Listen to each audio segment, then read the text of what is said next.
1978. A detached garage in Ohio, in the last gray light of a Sunday evening. A father named Thomas wipes the grease off a half-inch wrench with a rag that used to be a work shirt. He hands the wrench to his 12-year-old son. He does not ask the boy if he wants it. He expects him to take it. He points at the alternator, names the part out loud, and makes the boy turn the bolt until his knuckles ache against the block. Thomas does not say much. He does not have to. The lesson lives in his hands, and tonight it moves into the boys. Back then, we did not call this parenting. We called it Sunday. We called it an inheritance.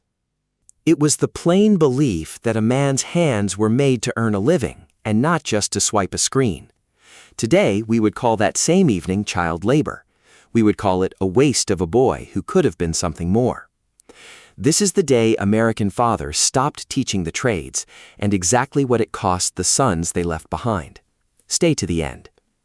For most of this country's history, a father handed his son a trade the way he handed him a last name. It was not a career path, it was a starting line. Before a boy was anything else, he was useful. He could wire a switch, sweat a copper joint, hang a door square, and change his own oil in the driveway before he was old enough to drive. The knowledge ran down the bloodline. Garage to garage, job site to job site, one ruined cut and one stripped bolt at a time. A father did not sit the boy down for a lecture. He put a tool in the small hand and let him fail with it. He made the boy hold the flashlight for a year before he ever let him hold the torch. The boy did not know he was being trained. He thought he was just passing sockets up in the cold. But every wrong turn of the wrench taught his hands a language, and that language stuck for life. He learned the one thing no classroom has ever taught. He learned that the physical world obeys a man who knows what he is doing. He learned that competence is its own kind of freedom. A man who can fix his own furnace is never fully at anyone's mercy. Then, one generation at a time, we decided that freedom was beneath our sons. The shift did not arrive with a warning. It came dressed as good news. Somewhere in the last 50 years, we sold a generation of fathers a lie. And the lie was small and it was clean. A pressed shirt beats a pair of calloused hands. A cubicle is a step up from a workbench. Society pushed one story, and the story was poison. Manual labor was for the boys who could not cut it anywhere else. The smart ones went to the office. The rest picked up a hammer. So the fathers stopped teaching, and the high schools quietly agreed. They tore out the shop classes, hauled off the lathes and the table saws, and wheeled in test prep for an exam that measured nothing a man could hold in his hand. We stopped telling boys to be useful, and we started telling them to follow their passion. We stopped raising sons who could fix the world, and we started raising sons who could only complain about it in a caption. We swore the future was a desk. And here's the cruel punchline waiting at the end of that promise. The desk is the very first thing the machine came for. Entry-level office jobs in this country have fallen by roughly a third in 18 months. Right now, about 1 in 3 employers admits it is handing that old junior work straight to artificial intelligence. Typing an email was never a hard skill. Running a report was never a trade.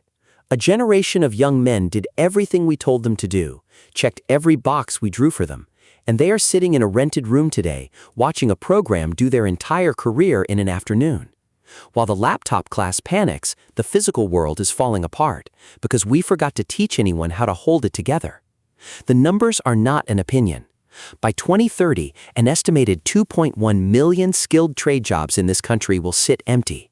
Electricians, welders, plumbers, pipe fitters, the men who keep the water clean and the power on.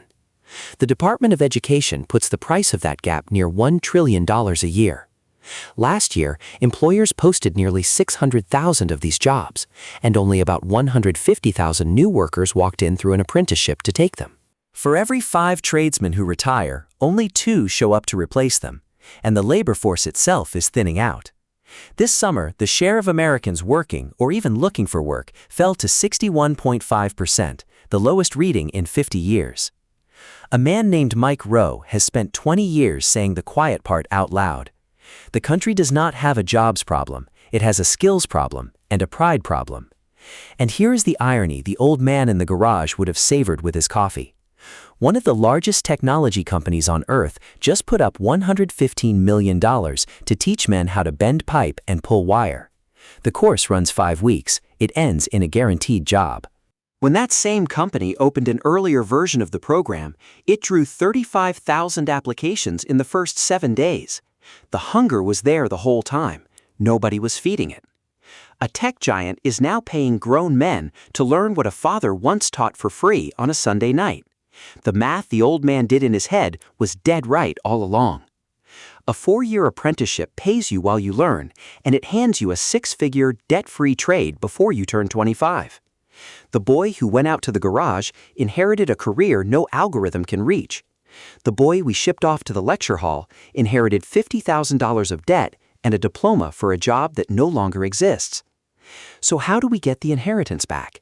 Not with a government program. Not with another glossy corporate press release. We get it back exactly the way we lost it. One father, one driveway, one Saturday at a time. The fix is a man deciding to stop shielding his son from dirt and sweat and the honest frustration of a bolt that refuses to turn. You do not have to be a master electrician to start. You just have to be one step ahead of the boy and willing to learn the next step out loud in front of him. A boy who learns to master the physical world cannot be easily controlled, and he cannot be easily replaced. He is not waiting on a company to choose him. He is not waiting on a machine to spare him. He can look at a broken thing, take it apart, and make it run again. There is no layoff and no line of code that can strip that out of his hands. The tools are still hanging on the pegboard where the old man left them. The trade is still there, patient, waiting. We just have to be willing to pick it up, turn around, and put it in the hands of the boy standing behind us. Go back to that garage in Ohio and Thomas folding his son's small fingers around the half-inch wrench. The world those men built is still standing. The bridges, the grid, the pipe running under every street in America. But the hands that were meant to hold it all up went missing. We told our sons to go to college so they would never have to work as hard as we did. And somewhere inside that kindness, we accidentally taught them that real work was beneath them. But the trades never died. The steel, the wood, the wire, the water, they are sitting exactly where they have always been, waiting on a man who knows what to do with them, waiting on a father to show a son how to hold the wrench.